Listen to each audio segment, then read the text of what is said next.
وصحبہ اجمعین اما بعد۔ محترم خواتین و حضرات، السلام علیکم ورحمۃ اللہ۔ اللہ تبارک و تعالیٰ کا فضل و احسان ہے کہ اس نے ہم کو مطالعہ قرآن کریم کی توفیق عطا فرمایا، اور الحمدللہ ہم سورہ بقرہ کی 153 آیات مبارکہ کا مطالعہ کر چکے ہیں، اور آئیے آگے بڑھتے ہیں۔ آیت نمبر 154 سے ہم اپنے درس کا آج کے مطالعے کا آغاز کرتے ہیں۔ اعوذ باللہ من الشیطان الرجیم، بسم اللہ الرحمن الرحیم۔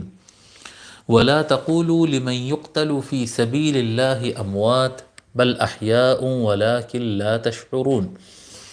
اللہ تبارک و تعالی ارشاد فرماتا ہے ولا تقولوا، اور نہ کہو، تقل مفرد ہوتا ہے اس کا، مت کہہ، تقل کہہ، تقولو کہو، جی،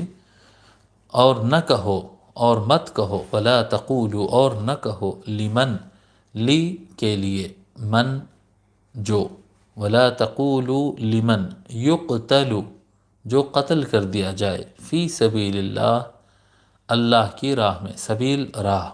فی سبیل اللہ، اللہ کی راہ میں، اموات مردہ، ولا تقولوا فی سبیل اللہ، ولا تقولوا لمن یقتل فی سبیل اللہ اموات، اموات میت کی جمع ہے، میت ایک ہے، اموات اس کی جمع ہے، پلورل ہے۔ ولا تقولوا لمن یقتل فی سبیل اللہ اموات، اور نہ کہو ان کو جو اللہ کی راہ میں قتل کر دیے جائیں مردہ، یعنی جو اللہ تعالیٰ کی راہ میں شہید ہو جائیں، انتقال کر جائے اور ان کو قتل کر دیا جائے، تو ایسے افراد کو مردہ نہ کہو۔ اب یہ حکم کس کے لیے ہے؟ ولا تقولوا، اور نہ کہو، یہ جو اللہ تعالیٰ فرما رہا ہے یہ کس سے فرما رہا ہے؟ اس سے پچھلی آیت اگر آپ دیکھیں گے، آیت نمبر 153 تو اس میں اللہ تعالیٰ فرما رہا ہے یا ایھا الذین آمنوا استعینوا بالصبر والصلاۃ، تو یا ایھا الذین آمنوا سے خطاب شروع، اے ایمان والو،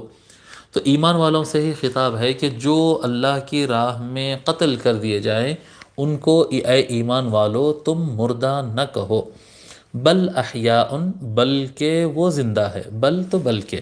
احیاء حی کی جمع ہے، حی سنگل ہے اور احیاء اس کی جمع ہے، پلورل ہے۔ ولا تقولوا لمن يقتل في سبيل الله اموات بل احیاء، اور نہ کہو ان کو جو اللہ کی راہ میں قتل کر دیے جائیں مردہ، جی، جو اللہ کی راہ میں قتل کر دیے جائیں ان کو مردہ نہ کہو، بل احیاء، بلکہ وہ زندہ ہے، ولیکن لا تشعرون، ولیکن لا تشعرون، لیکن تم کو اس چیز کا شعور نہیں ہوتا، تم اس چیز کو محسوس نہیں کر پاتے، تمہارے سینس وہاں تک نہیں پہنچتے، وہ تو زندہ ہے۔ اب یہاں پر چند باتیں میں عرض کرنا چاہوں گا کہ ہم دیکھتے ہیں کہ بہت سارے ہمارے خصوصاً اہل حدیث بھائی جو ہوتے ہیں، یہ اہل حدیث حضرات پتہ نہیں ان کو کیا غصہ رہتا ہے، اور کیا ان کو یعنی اولیاء اللہ سے اور شہداء سے اور یہ ان لوگ سے کیا ان کو تکلیف رہتی، مجھے سمجھ میں نہیں آیا۔ وہ ان کو مردہ کہنے پر اتنا ضد کرتے ہیں کہ مردوں سے گفتگو نہیں ہوتی، مردوں سے نہیں مانگا جاتا، مردے مردے مردے، انا للہ و انا الیہ راجعون۔ یہ ایمان کے کمزور ہونے یا بے ایمان ہونے کی علامت ہے۔ اللہ تعالیٰ صریح الفاظ میں ایک تو یہ بات فرمایا کہ وہ مردہ نہیں ہے، زندہ ہے۔ جب اللہ فرما رہا ہے زندہ ہے تو آپ کو اس پہ ضد کرنے کی ضرورت کیا ہے کہ وہ مردہ ہے، وہ مردہ ہے، وہ مردہ ہے، مردے سنتے نہیں، مردوں سے گفتگو نہیں ہوتی، مردوں سے مدد، یعنی ان کا لفظ میں اتنی بے ادبی اور بدتمیزی کیوں رہتی، پتہ نہیں ہے کیا ان کے دل میں خرابی ہے۔ اللہ تعالیٰ ان کو ہدایت دے، ان کی دلوں کو صاف کرے، اور یہ اتنی صریح اور صاف آیت مبارکہ ان کو سمجھنے کی توفیق عطا فرمائے، اللہ تعالیٰ ان کو ایمان کی قوت عطا فرمائے۔ پھر ساتھ ساتھ اللہ تعالیٰ فرما رہا ہے کہ ان کو مردہ مت کہو، کتنا کلیئر آرڈر ہے، مردہ مت کہو۔ تو کہتے ہیں کہ نہیں وہ لوگ زندہ ہے پر وہ زندگی سے ہمارا تعلق نہیں ہے۔ دیکھو اللہ تعالیٰ فرما رہا ہے کہ وَلَٰكِن لَا تَشْعُرُونَ، تم کو اس کا سینس نہیں ہے، تم اس کو نہیں سمجھ سکتے، تو وہ جو زندگی ہے وہ ہم نہیں سمجھ سکتے، موت ہم سمجھ گئے۔ اچھا، آپ کو اگر کوئی چیز آپ کو سمجھ میں نہیں آئی تو مطلب وہ نہیں ہے۔ آپ کو سیاست سمجھ میں نہیں آتی تو یہ سیاست نہیں ہے۔ آپ کو یہ یونیورس سمجھ میں نہیں آیا تو کیا یونیورس نہیں ہے؟ اللہ تعالیٰ فرما رہا ہے تو نہیں سمجھ رہا ہے مگر وہ تو زندہ ہیں۔ جی اے لوگو تم کو سمجھ میں نہیں آ رہا، تم یہ سمجھ رہے ہیں کہ بھئی ان کا خون وون نکل چکا ہے اور ان کی روح جا چکی ہے، یہ اب مردہ ہو چکے ہیں۔ آپ کو ایسا لگ رہا ہے۔ اے بندے مومن، تو اپنے سینس کا اور اپنے شعور کا انکار کر اور یہ سمجھ کہ ہاں میرا شعور کام نہیں کر رہا ہے، میری سمجھ وہاں تک نہیں پہنچ سک رہی ہے، میں ان کی زندگی کو دیکھ نہیں سک رہا ہوں، لیکن وہ تو زندہ ہیں، کیونکہ اللہ فرما رہا ہے کہ وہ زندہ ہے۔ جی تو یہاں پر اللہ تعالیٰ کی بات کو مانو اور خود کی سمجھ کی نفی کرو، کہہ رہا ہے اللہ تعالیٰ۔ جی اپنی سمجھ اور اپنی سوچ، آپ کے جو سینس جہاں تک پہنچ سک رہے ہیں، آپ کہو کہ میرے سینس کمزور ہے، میں سمجھ نہیں پا رہا ہوں، لیکن وہ تو حقیقت ہے کہ وہ زندہ ہے اور ان کو مردہ کہنا منع ہے۔ اتنا کلیئر اللہ تبارک و تعالیٰ فرمایا، اس کے باوجود یہ ہمارے اہل حدیث بھائی جو ہے، اللہ تعالیٰ ان کو ہدایت دے، یہ پتہ نہیں کیا ان کی ضد رہتی ہے، بڑا بڑا زور لگا کر بولتے ہیں۔ وَلَا تَقُولُوا لِمَن يُقْتَلُ فِي سَبِيلِ اللَّهِ أَمْوَاتٌ بَلْ أَحْيَاءٌ وَلَٰكِن لَّا تَشْعُرُونَ۔ اب یہ جو اللہ کی راہ میں شہید ہونا ہے، اللہ کی راہ میں جان دینا ہے، اس سے متعلق حضرت قبلہ رحمۃ اللہ علیہ بہت زبردست مضمون لکھے ہیں یہاں پر، تقریباً یہ ایک آدھے صفحے کا مضمون ہے، اس لیے میں آج تو نہیں پڑھوں گا کیونکہ تھوڑا طویل ہے، لیکن جو حضرات کے پاس تفسیر صدیقی ہے وہ اس کے تحت جو حضرت قبلہ رحمۃ اللہ علیہ کچھ اشعار لکھے ہیں، اور وہ اشعار کے نیچے مسلمانوں ہمارے بزرگوں کا محبوب اللہ تھا کہہ کر جو مضمون لکھ رہے ہیں، وہ آپ حضرات پڑھ لیں، کیونکہ میں اس میں کی کچھ باتیں بول دوں گا، لیکن وہ تحریر میں جو جان ہے اور وہ تحریر میں جو یعنی کیفیت ہے، وہ تو وہ تحریر پڑھنے سے ہی مل سکتی ہے۔ کچھ مضمون اس میں کا میں آپ کو اس طرح سے عرض کر دیتا ہوں۔ حضرت قبلہ رحمۃ اللہ علیہ لکھتے ہیں کہ مسلمانوں کا مسئلہ کیا ہے، ایمان والوں کا مسئلہ کیا ہے، کہ ان کا محبوب اللہ ہے، ان کا محبوب اللہ کا رسول ہے صلی اللہ علیہ وآلہ وسلم، یہ محبت اللہ اور اس کے رسول سے کرتے ہیں اور اپنے آپ کو اللہ تعالیٰ کی ملکیت سمجھتے ہیں۔ تو یہ حضرات کو یہ دنیا چھوڑنا مشکل نظر نہیں آتا، کیونکہ ان کو معلوم ہے کہ یہ دنیا سے تو ایک دن جانا ہی ہے، اور یہاں سے جانے کے بعد ہی اللہ اور اس کے رسول سے ملاقات ہونا ہے، یہاں سے جانے کے بعد ہی اللہ اور اس کے رسول سے ملاقات ہونا ہے۔ تو یہ کیونکہ اللہ تعالیٰ اور اس کے رسول سے زیادہ محبت کرتے ہیں، اس لیے ان کو موت کا ڈر نہیں رہتا ہے، موت کا ڈر نہیں رہتا ہے۔ جس کے اندر مرنے کا ڈر ہو، جو آدمی موت سے ڈرتا ہو، نقصان سے ڈرتا ہو، ایسا آدمی کوئی کام کرنے سے پہلے سوچے گا۔ مثال کے طور پر اگر کوئی مظلوم ہے، کوئی پریشان ہے، کوئی تکلیف میں ہے، آپ اس کی مدد کے لیے آگے بڑھیں گے، لیکن اگر آپ کو اس بات کا ڈر ہے کہ میری جان کا کیا ہوگا، میری عزت کا کیا ہوگا، میرے اوپر اٹیک ہوگا تو کیا ہوتا، جی تو اس وقت آپ جب یہ اپنے بارے میں جب سوچنے لگ جائیں گے اور اپنے جسم، اپنے مال، اپنے عزت، یہ دنیا کی چیزوں کے بارے میں سوچنے لگ جائیں گے، تو انسان بزدل ہو جاتا ہے اور وہ مظلوم کے اور پریشان حال کی مدد کے لیے کھڑا نہیں ہو سکتا ہے۔ جی آپ ہندوستان کے اندر بھی رہتے ہوئے آپ اللہ کی راہ میں کام کر سکتے ہیں، فی سبیل اللہ، یعنی مجاہدہ جس کو کہتے ہیں، مظلوموں کے لیے آواز اٹھانا، کیا کہتے ہیں، کچھ دن پہلے جیسا کسانوں کا پرابلم تھا، کسانوں کے لیے آواز اٹھانا۔ جہاد صرف اس کو نہیں کہیں گے کہ آپ تلوار لے کے میدان میں آ جائیں، بندوق لے کے میدان میں آ جائیں، نہیں، اس کو جہاد نہیں کہیں گے۔ ہر مظلوم کی نصرت کے لیے کھڑے ہونا یہ جہاد ہے، یہ ہر مظلوم کے لیے۔ جو کوئی آدمی کو ہے جس کو کیا کہتے ہیں، کوئی طاقتور آدمی اس پر ظلم کر رہا ہے اور پولیس سے اس کو مدد صحیح نہیں مل رہی، آپ جا کر پولیس میں بات کریں، آپ وکیل کو ہائر کریں، آپ پیسہ خرچ کریں، آپ پروٹیسٹ کریں، آپ کیا کہتے ہیں، ظلم والی حکومت اور ناجائز ٹیکسز کے خلاف اپنا آواز اٹھائیں، پروٹیسٹ کریں، گراؤنڈ پر اترے، لوگ کو جمع کریں، محنت کریں، یہ جہاد ہے، یہ جہاد ہے۔ وہ کیا کہتے ہیں، جب ملکوں کے درمیان جنگ ہوتی ہے تو وہ ایک الگ ٹائپ کا جہاد ہوتا ہے، لیکن جہاد صرف وہیں پر میدان جنگ میں ہی نہیں ہوتا ہے، میدان جنگ میں ہی جہاد ہوتا ہے ایسا نہیں ہے۔ ہندوستان ایک جمہوری ملک ہے، ایک ڈیموکریسی ہے، یہاں پر رہتے ہوئے آپ کا جہاد آپ کا حق کے لیے آواز اٹھانا ہے۔ کنگڈمز جہاں ہوتے ہیں، اللہ تعالیٰ ہم کو محفوظ رکھا الحمدللہ کہ ہمارے ملک میں بادشاہت نہیں ہے، مونارکی نہیں ہے، یہاں پر کا سسٹم ڈکٹیٹرشپ کا یا کنگڈم کا سسٹم نہیں ہے۔ یہاں پر اگر کنگڈم ہوتا تو پھر کنگ جو ہوتا ہے یا ڈکٹیٹر جو ہوتا ہے وہ قانون کے اوپر ہوتے، ان کے اوپر کوئی قانون نہیں ہوتا اور آپ کو اپنا کوئی مطالبہ کرنے کا حق نہیں ہوتا۔ وہاں پر مظلوموں کے لیے آواز اٹھانا، سعودیہ میں مظلوم کے لیے آواز اٹھانا، امارات میں یا قطر میں یا کویت میں، یہ جو کنگڈم والے علاقے ہیں ان جگہوں پر مظلوم کے لیے آواز اٹھانا، تو آپ تصور کریں وہاں پر بھی اٹھانے والے لوگ ہیں، لیکن وہاں پر آواز اٹھانا آلموسٹ موت کے برابر ہے، آلموسٹ۔ مظلوم کے لیے وہاں پر آپ آواز اٹھانا، غلط فیصلے کے لیے آپ کچھ بات کرنا، آلموسٹ آپ سمجھیے کہ یہ سزائے موت کے برابر ہے، ایکول ہے۔ یا اگر سزائے موت نہ بھی ہو تو اس حالت میں ہے کہ ہزاروں علماء اور ہزاروں کیا کہتے ہیں سوشل ورکر جو مظلوموں کے لیے آواز اٹھائے یا غلط قانون کے لیے آواز اٹھائے، آج ان کا پتہ بھی نہیں ہے۔ 2 سال 4 سال 5 سال ان کو جیل کے اندر ڈال دیا جاتا ہے، اور کس جیل میں رکھا گیا وہ بھی نہیں بتایا جاتا ہے۔ اللہ تعالیٰ کا شکر ہے کہ ہمارے وطن عزیز ہندوستان کے اندر جمہوریت ہے، جمہوریت ہے، یہاں پر آواز اٹھایا جا سکتا ہے، یہاں پر اپیل کی جا سکتی ہے، یہاں پر آپ پولیس کے پاس جا سکتے ہیں، آپ وکیل کے پاس جا سکتے ہیں، آپ عدالت کے پاس جا سکتے ہیں، آپ اسمبلی کے پاس جا سکتے ہیں، پارلیمنٹ کے پاس جا سکتے ہیں، اور اگر آپ کی پارلیمنٹ میں آپ کی بات نہیں سنی گئی تو آپ پروٹیسٹ کر سکتے ہیں، احتجاج کر سکتے ہیں، جی پرمیشن لے کر جو ہے آپ کیا کہتے ہیں طاقت لگا سکتے ہیں، قانون کے دائرے کے اندر رہتے ہوئے آپ اپنے حق کا مطالبہ کر سکتے ہیں، اور یہ جہاد ہے، یہ جہاد ہے کسانوں کے لیے، مظلوم مسلمانوں کے لیے، ایس سی اور ایس ٹی کے لیے، چھوٹے طبقوں کے لیے، کمزوروں کے لیے، بے روزگاروں کے لیے آپ آواز اٹھا سکتے ہیں۔ اور یہ آواز اٹھانے میں لوگ کہیں گے کہ بھئی اس میں خطرہ ہے، ہاں بالکل خطرہ ہے، یہی تو اللہ تعالیٰ فرما رہا ہے نا،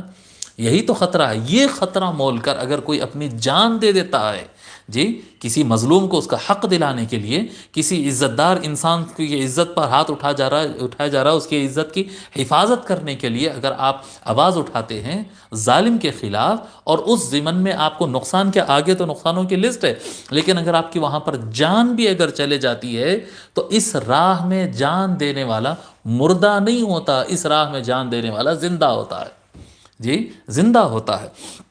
اور حضرت قبلہ رحمۃ اللہ علیہ فرماتے ہیں تمہارے بزرگ ایک ہی دفعہ مرنا ہے سمجھتے تھے۔ ہمارے جو بزرگان دین، ہمارے اہل اللہ جو اتنے بڑے بڑے کام کرے، ظالم بادشاہوں کے سامنے کھڑے ہو گئے، جی دشمن لشکروں کے خلاف کھڑے ہو گئے، کتنے بڑے قربانیاں دیے، کتنے بڑے، یعنی امام حسین علیہ السلام کا فیض تھا یہ، اتنے بزرگوں کو جو یہ ظلم کے خلاف اٹھ کر کھڑے ہو جاتے تھے، کیا نہیں قربانی دیے، کیوں یہ قربانی دینے میں کامیاب ہوتے، کیا طاقت تھی ان کے اندر یہ قربانی دینے کی، کیا چیز تھی؟ ان کو یہ یقین ہے کہ موت صرف ایک مرتبہ آنا ہے، موت ایک مرتبہ آنا ہے، باقی سب تو زندگی ہے، اس لیے وہ اس پر جری تھے، جی اس لیے اس پر وہ جری تھے، یعنی ان کو معلوم تھا کہ موت ایک مرتبہ آئے گی، باقی تو سب زندگی زندگی ہے، اب زندگی ہے اور آگے بھی زندگی ہے، بس ایک مرتبہ موت آنا ہے تو اس سے کیا ڈرنا ہے، وہ تو آنا ہی ہے۔ جی اگر کسی ظالم کے ظلم کا شکار ہو کر کسی ظالم کی گولی سے یا ظالم کی پھانسی سے اگر مر جائیں، جی ظالم کی اگر پھانسی سے یا اس کی گولی سے یا اس کے ظلم سے اگر مر جائے تب بھی موت آنا ہے، اور اگر سیو کر کے بچا کے دواخانوں میں جا کر اگر مرے تب بھی موت آنا ہے، گھر میں موت آنا ہے، موت تو آنا ہی ہے، اور وہ ایک دفعہ آنا ہے، وہ تو آ کر ہی رہے گی۔ تو اس لیے بزرگان دین کو یہ یقین تھا، جیسے کہ ہم کو بھی ہونا چاہیے، موت تو ایک دفعہ ہونا، یہ تو سب کی کو معلوم ہے، اس سے پہلے زندگی ہے اور اس کے بعد ہی زندگی ہے، تو پھر اس میں ڈرنا کیا ہے؟ اور ہمارا یہ مسئلہ ہے، فرماتے حضرت قبلہ رحمۃ اللہ علیہ تم سمجھتے ہو جینا ایک ہی دفعہ ہے، اور ایک زندگی تو ملی ہے صاحب، یہ زندگی اچھے سے گزار لیں گے، نہیں چاہیے ہم کو لڑائی جھگڑا، نہیں چاہیے پنگے بازی، یہ طاقتور لوگ سے ٹکر لینا ارے اپنا کھاؤ پیو مست رہو جی، اچھا مزے کا کھاؤ، ٹائم پہ سو، انجوائے کرو، ہاں اچھا انٹرٹینمنٹ کرو، کھیلو کودو تفریح کرو، جی چائنا جاؤ، سوئٹزرلینڈ جاؤ، اور کیا بولتے مالدیپ جاؤ، اور فلاں جاؤ، انجوائے کر کے آؤ، جی انڈمان نکوبار کے آئی لینڈ پہ بڑا مزہ آتا ہے، وہاں کی سمندر میں بڑا مزہ آتا ہے، تفریحاں کرو، کیوں؟ یہ ایک لائف تو ہے، بس وہ ایک لائف انجوائے کر لینا۔ یہ ہماری کیا کہتے ہیں، یہ ایمان کے راستے سے ہم ہٹ گئے، یہ ایمان کے راستے سے ہم ہٹ گئے، ہم سمجھے کہ زندگی ایک ہے، مرنے کے ساتھ سب ختم ہو گیا۔ حقیقت ایسا نہیں ہے، حقیقت ایسی ہے کہ موت ایک ہے،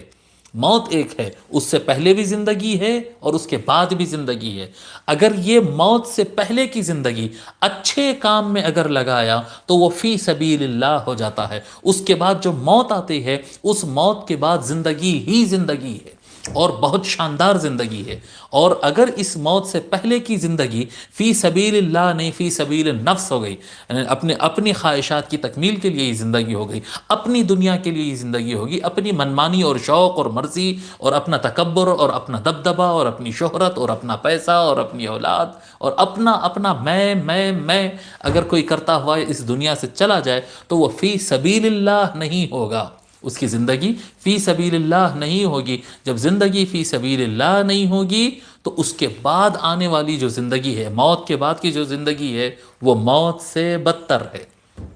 وہ زندگی پھر موت سے، النار یعرضون علیہا غدوا وعشیا، جی وہ قبر بھی کیسے گزرے گی، اور وہ حشر میں بھی کیا حال، حشر میں کیا حشر ہوگا، جی وہ یعنی اللہ کی پناہ۔ لہذا اپنی زندگی کو فی سبیل النفس یا فی سبیل الشیطان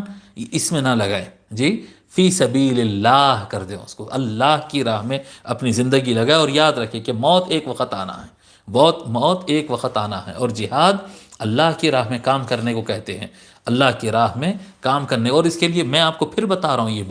یہ بات ہرگز کسی کے ذہن میں نہ رہے کہ جہاد صرف مسلمانوں کی جان بچانے کے لیے ہوتا، نہیں، آپ کسی ہندو بھائی کی جان بچائیے، آپ کسی عیسائی بھائی کی جان بچائیے، آپ جو ہے کسی کیا کہتے ہیں، کوئی ایک طبقہ ہو، قبیلہ ہو، مسلم ہو، غیر مسلم ہو، جو بھی ہو، وہ غریب حال ہے، پسماندہ ہے، پریشان ہے، ڈرا ہوا ہے، اس کے ڈر کو دور کرے، اس کو سپورٹ کرے، اس کی مدد کرے، اس کے لیے آواز اٹھائے، اس کے لیے پلان کرے، اس کے لیے آگے بڑھے۔ جی آپ جس مظلوم کی آپ مدد کریں گے وہ جہاد ہے۔